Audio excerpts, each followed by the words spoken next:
Social activist Sonam Wangchuck को लद्दाख में हिंसा भड़काने के आरोप में गिरफ्तार कर जोधपुर सेंट्रल जेल भेज दिया गया है। उन पर राष्ट्रीय सुरक्षा कानून के तहत मुकदमा चलाया जा रहा है, जिस पर विपक्ष के कई नेता सरकार को घेर रहे हैं। इसी कड़ी में कांग्रेस नेता दिग्विजय सिंह ने कहा कि सोनम वांगचुक गांधीवादी विचारधारा को मानते हैं और आज उन पर NSA लगा दिया गया है। सुनिए। सोनम वांगचुक एक ऐसी हस्ती है जिसने लद्दाख के संस्कार संस्कृति को एक पहचान दी है। शिक्षा, स्वास्थ्य और वहाँ के लोगों के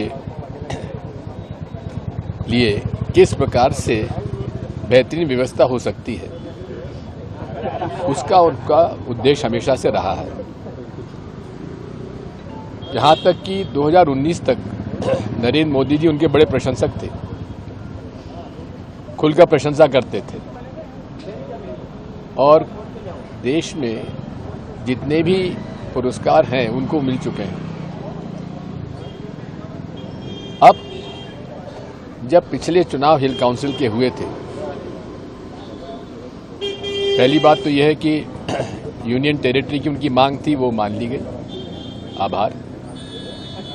लेकिन यूनियन टेरिटरी में के साथ साथ उन्होंने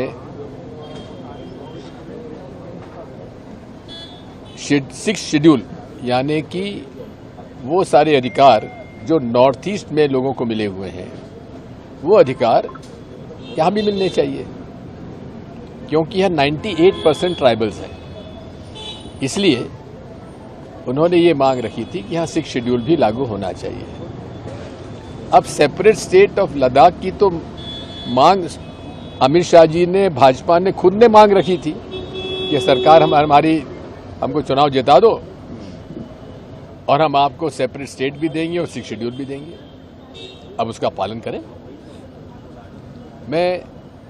आज मैं देख रहा था कि उन पर NSA लगा दिया गया है, नेशनल सिक्योरिटी एक्ट। जो आदमी गांधीवादी परंपराओं को अपनाते हुए पदयात्रा की, उसने लेह से लेकर दिल्ली तक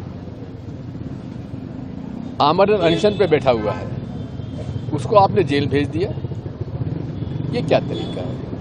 ये संविधान का जो अधिकार है हर व्यक्ति को अभिव्यक्ति का, अपनी मांग रखने का, कम से कम अमित शाह जी को उनको चर्चा के लिए तो बुलाना चाहिए था। ये पूरे तरीके से निंदनीय है और हम इसकी भर्त्सना करते हैं।